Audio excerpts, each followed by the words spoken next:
Friends, ഇന്നലെ തൈപ്പൂയം കാവടി കാണാൻ പോയപ്പോൾ ഉള്ള വിശേഷങ്ങളാണ്. അപ്പോൾ ആന വന്നതൊക്കെ നമ്മൾ കാണിച്ച്. അപ്പം നമ്മൾ ആദ്യം ഒരു മരപ്പാലത്തിൽ നിന്ന് ദേവീക്ഷേത്രത്തിൽ നിന്ന് ഘോഷയാത്ര പോകുന്ന വരിയാണ് ആദ്യം. അതൊക്കെയാണ് കണ്ടത്.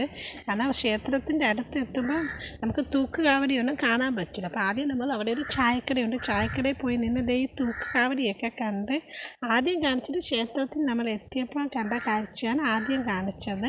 ആനയൊക്കെ വന്നത് അതിന് മുമ്പാണ് നമ്മൾ ഇതൊക്കെ കണ്ടത്. മരപ്പാലം ദേവീക്ഷേത്രത്തിൽ നിന്ന് പട്ടം ബാലസുബ്രഹ്മണ്യ ക്ഷേത്രത്തിലുള്ള ഘോഷയാത്ര. ഇതിപ്പോൾ ക്ഷേത്രത്തിൽ നമ്മൾ എത്തിയപ്പോൾ വീണ്ടും ക്ഷേത്രത്തിൽ പോയപ്പോൾ അവിടെ എത്തി, ഘോഷയാത്രയൊക്കെ അവിടെ എത്തി. അങ്ങനെ ഘോഷയാത്രയൊക്കെ കണ്ട്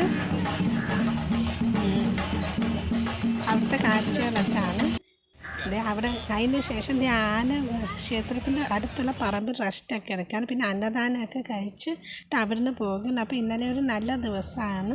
നിങ്ങളെല്ലാവരും തൈപ്പൂയം കാവടി ഘോഷയാത്ര കണ്ടിട്ടുണ്ടെങ്കിൽ കമൻറ്റ് ചെയ്യണം. അപ്പോൾ അതുപോലെ ഇന്നത്തെ വീഡിയോ ഇഷ്ടമായെങ്കിൽ എല്ലാവരും ലൈക്ക് ചെയ്യണം. അപ്പം ഇത്രയേ ഉള്ളൂ ഇന്നത്തെ വീഡിയോ.